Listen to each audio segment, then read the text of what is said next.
दोस्तों नमस्कार। मैं हूं विजय कुमार पाल। मैं एक लेखक, इंग्लिश में किताबें लिखता हूं। तो आज जैसे कि हम बता रहे हैं कि कुरान के बारे में हम चर्चा करते हैं।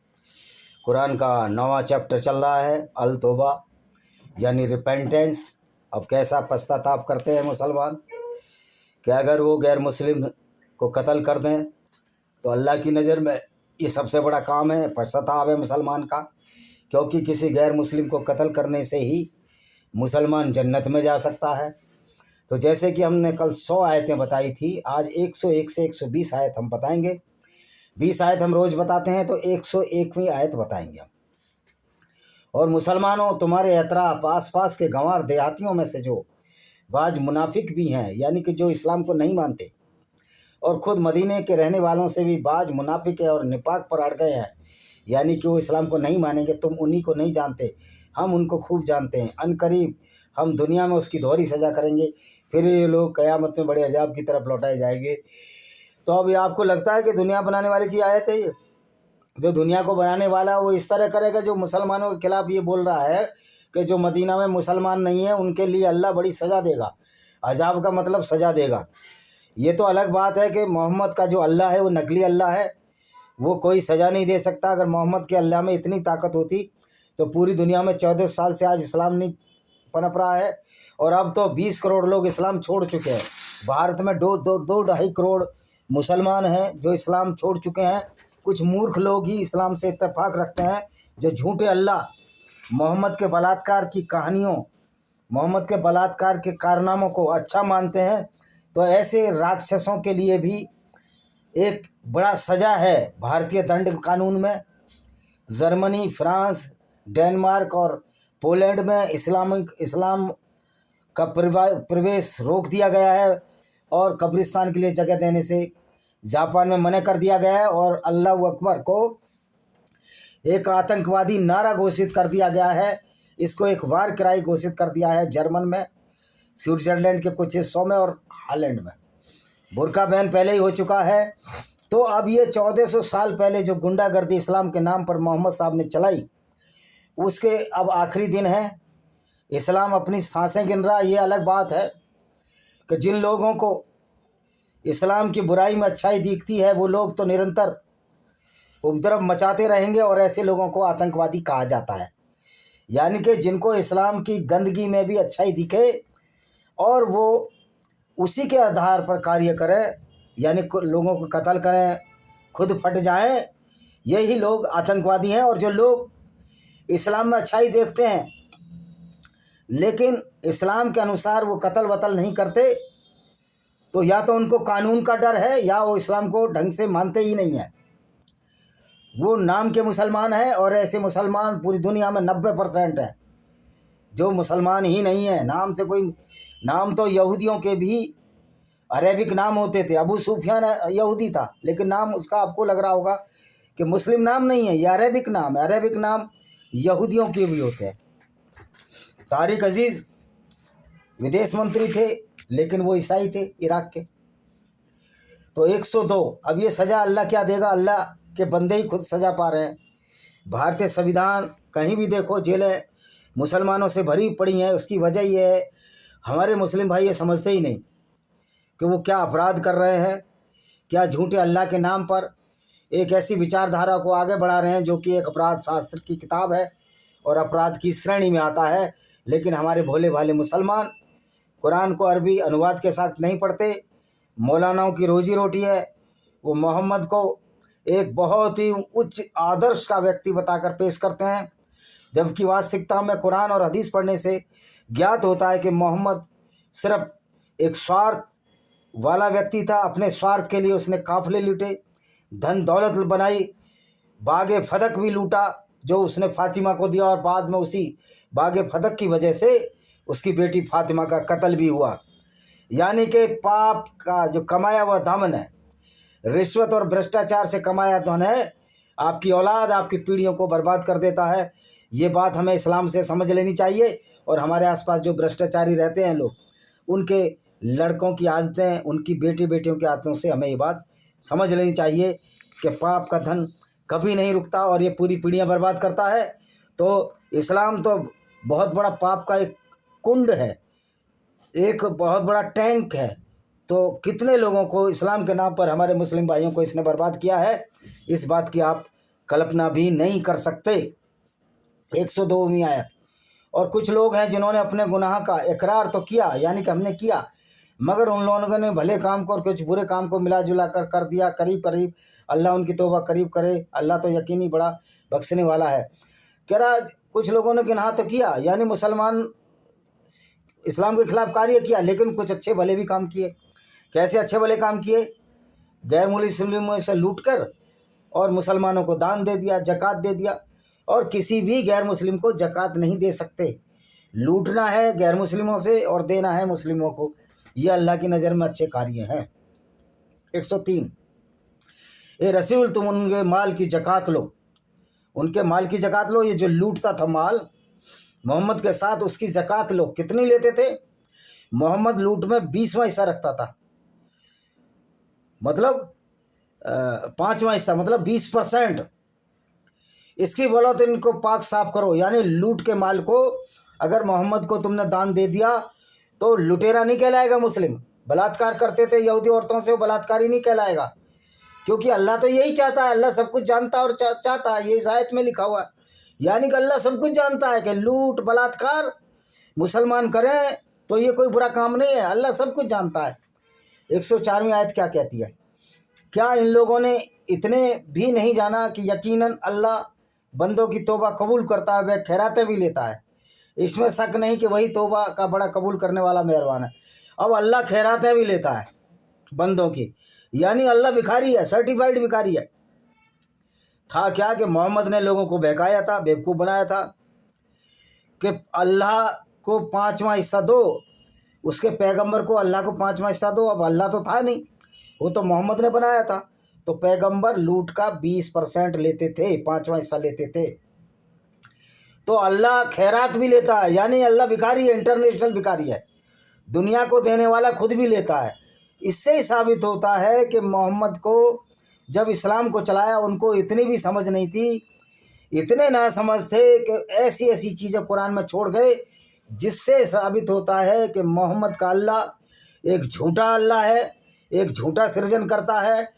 ये मोहम्मद ने अपने फ़ायदे के लिए बनाया था, इसलिए आज इसकी पोल खुल गई है इस्लाम की। 105, और ये रसूल तुम कह दो तुम लोग अपने अपने काम किए जाओ, अभी तो अल्लाह और उसका रसूल और मोमिन तुम्हारे कामों को देखेंगे, और बहुत जल्दी क़यामत में ज़ाहिर और बातिन के जानने वाले अल्लाह की तरफ लौटाए जाएंगे, वह जो तुम कुछ करते तो। अब ये रसूल को बोल रहा है, पता नहीं कौन बोल रहा है, अल्लाह तो बोलता नहीं, उसका जवान ही नहीं है। तुम लोग अपने अपने काम किए जाए, अल्लाह उसका रसूल मोहम्मद। अब मोहम्मद तो मर गया, अल्लाह है ही नहीं। और मोमिनी जो अब मुसलमान है वो हमारे काम देखेंगे, यानी कि गैर मुस्लिमों के काम देखेंगे कि हम क्या करते हैं। यही गुंडागर्दी है। अरे भाई, मुसलमानों को जज किसने बना दिया? हमारा। हम तो अल्लाह और मोहम्मद को भी लानत देते हैं, तो मुसलमानों की तो औकात क्या है?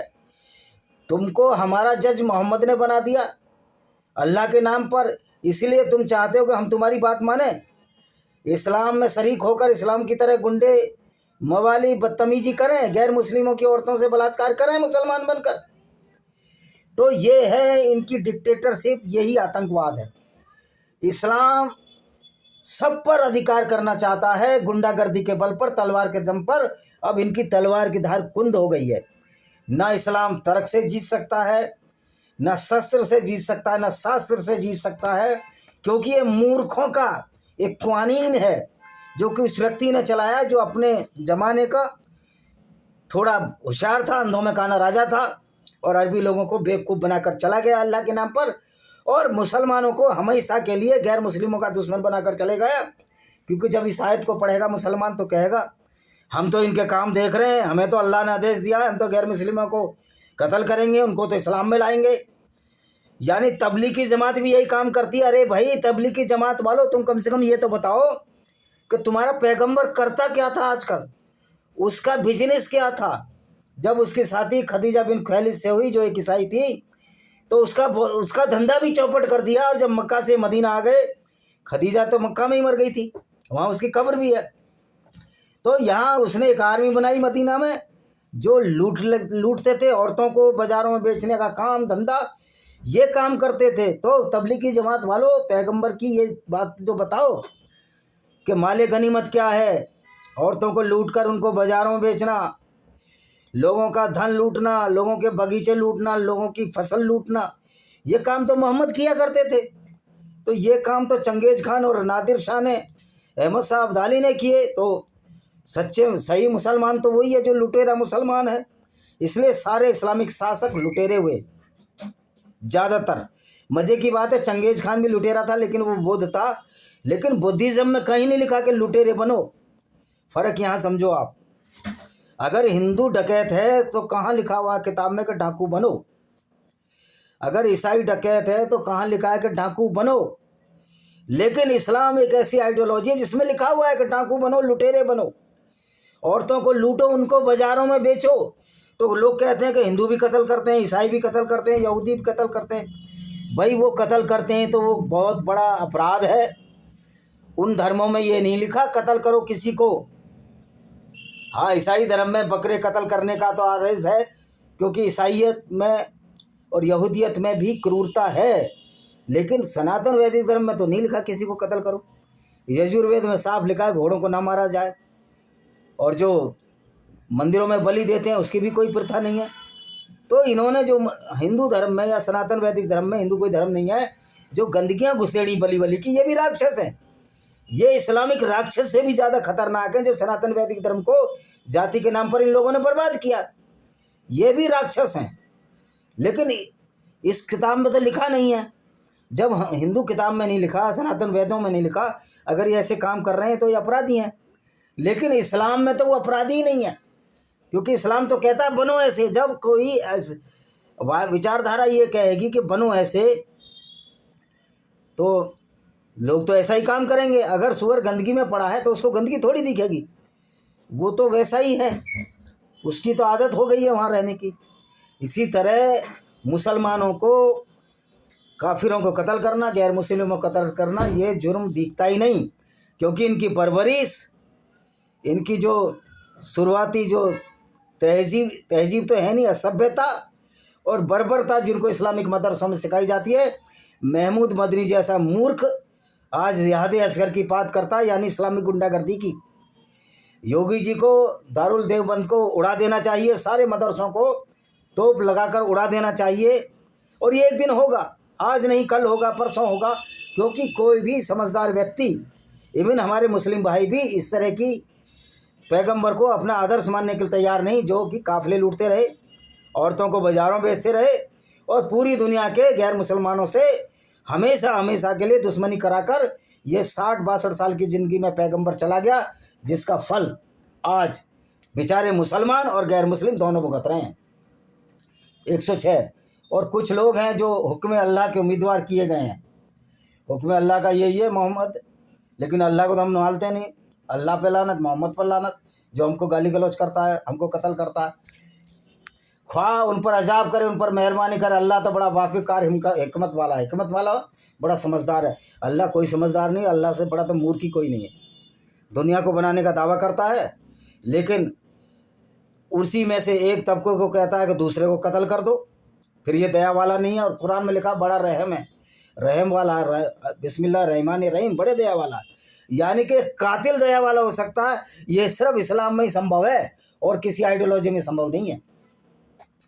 और वह लोग भी मुनाफिक हैं जिन्होंने मुसलमानों के नुकसान पहुंचाने, कुफ्र करने वालों और मोमिनों के दरमियान तरफ का फूट डालते और उस शख्स की घात में बैठने के वास्ते मस्जिद बनाकर खड़ी की जो अल्लाह उसके रसूल से पहले लड़ चुका है। लुत्फ तो ये है कि ज़रूर कस्में खाएंगे। अब एक मस्जिद और मुसलमानों ने बना ली थी, वो मुसलमान नहीं थे, तो मोहम्मद ने कह रहा ये असली मस्जिद नहीं है। तो भाई काबा भी तो मस्जिद नहीं थी, वो भी तो गैर मुस्लिमों का पूजा स्थल था, उसको क्यों तोड़ा। यानी कि पूरा लूट पाट को इस तरह महिमा मंडित मौलाना करते हैं। मोहम्मद बड़ा रहीम था। अरे जिसने उम्म कृपा नाम की औरत को ऊँटों विपरीत दिशाओं में 2 ऊँटों में 2 पैर बंधवा दिए, 20 से चिरवा दिया, उसका सिर अपने सामने हाजिर करवाया, वो रहीम है, वो दयालु है। यार तुम्हें थोड़ी बहुत शर्म और है, गैरत है, हया है तुमको। ये लोग यकीनन झूठे हैं। देखिए सबसे झूठा तो अल्लाह और रसूल है। तुम मस्जिद में कभी खड़े ना होना। वह मस्जिद जिसकी बुनियाद अव्वल, ये उसी मस्जिद की बात कर रहे हैं जो दूसरों ने बना ली थी इसको चिढ़ाने के लिए। क्या जिस शख्स ने अल्लाह के खौफ और खुशनदी पर अपनी इमारत की बुनियाद डाली वह ज़्यादा अच्छा है, यानी जो अल्लाह से डर जाए। मोहम्मद का काम था डराना, और ये काम आज के मुस्लिम कहते हैं कि हिंदुओं को डरा देंगे, हिंदुओं को कत्ल कर देंगे, एक मुसलमान 10 के बराबर इनके कुरान में है। अरे तुम 1.5 करोड़ यहूदी तुम्हारी दाएं दाएं बाएं बाएं कर रहे हैं, अल्लाह कहता पत्ता नहीं हिलता, पूरा गाजा हिला डाला। और ज़्यादा खुश नसीबी में मत रहो इस्लामिक आतंकवादियों, कहीं ऐसा ना हो कि पूरी दुनिया के गैर मुस्लिम तुम्हारे खिलाफ हो जाए और इस्लाम की ईंट से ईंट बच जाए। वो दिन कब होगा जब काबा, जो कि गैर मुसलमानों का था, यहूदी क्रिश्चनों का था, उस पर अपना कब्जा करें। और पहले की तरह अरबी लोगों से मेरा निवेदन है, अपनी 3 देवियाँ जो तुम मुसलमान बनने से पहले थे, अल्लात, अलमन्नात, अल-उज्जा की स्थापना करो और 360 मूर्तियाँ काबा में रखो, तभी दुनिया का सुधार संभव है। अब वो इमारत की बुनियाद जो उन लोगों ने कायम की, उसके सबक उनके दिलों में हमेशा धरपकड़ रहेगी। जो नकली मस्जिद बनाई उसी के बारे में कह रहा है। ओ भाई, तुम्हारी मस्जिद बना रहे थे नकली, तुमको क्या चिढ़ है? मस्जिद कौन सी अच्छी जगह है? वहाँ तो तुम गालियाँ देते हो सबको, वहाँ तो तुम कहते हो पूरी दुनिया में इस्लाम गालिब हो जाए, यानी मुसलमान इतने ताकतवर हो जाएं और ताकतवर बनकर वो वही काम करें जो मोहम्मद साहब करते थे, काफिले लूटना, औरतों से बलात्कार करना, औरतों को बाजारों बेचना। और पूरे दुनिया की सरकारें बिल्कुल बहरी हैं, सुनती नहीं है, दिमाग नहीं है कि इस्लाम पर पाबंदी लगाने की कोई सोचता नहीं है। और उनको वहाँ इस्लामिक कंट्रियों को तेल की चक्कर में उनको अपना बाप बनाए बैठे हैं, और उन मुसलमानों को, अरबी मुसलमानों को अपना बाप बनाए बैठे हैं, जिसके पुरखे मोहम्मद ने ज्यूज और क्रिश्चियन औरतों के साथ बलात्कार किया। ख़ास तौर पर हिंदुओं में तो अब ये चेतना आ गई है कि ना वो मोहम्मद को बाप मानेंगे ना अल्लाह को, क्योंकि ये तो हमारे कातिल और हत्यारे हैं। हम तो इनको लानत भेजते हैं, ये पनौती हैं सनातन वैदिक धर्म की कल्चर बर्बाद करने के लिए। इस्लाम जहाँ जहाँ गया दुनिया की कल्चर बर्बाद की। इस्लाम सृजनात्मक कार्य नहीं कर सकता, ये विध्वंस करता है, नकारात्मक है, और पूरी दुनिया के लिए एक पनौती बन गया है, लाइबिलिटी बन गया है, जिससे पूरी दुनिया थर थर काँप रही है। तो काँपने से काम नहीं चलेगा लोगों। आपको 80% लोगों को हौसले के साथ इस इस्लामिक गूनिज़म को, इस्लामिक गुंडागर्दी को शस्त्र और शास्त्र से ख़त्म करना पड़ेगा। जो समझदार मुसलमान हैं उनको शास्त्र, तर्क या लॉजिक से, और जो इस्लामिक आतंकवाद हैं उसके लिए तो दुनिया की मानवतावादी सेना की आग उगलती बंदूकें हाजिर हैं, जो उनके दिलों में भय पैदा कर रही हैं और उनके शरीर के अंदर पीतल भर रही हैं। इसी के साथ मैं इस वीडियो को विराम देता हूँ। वंदे मातरम, जय हिंद, आपका दिन शुभ हो।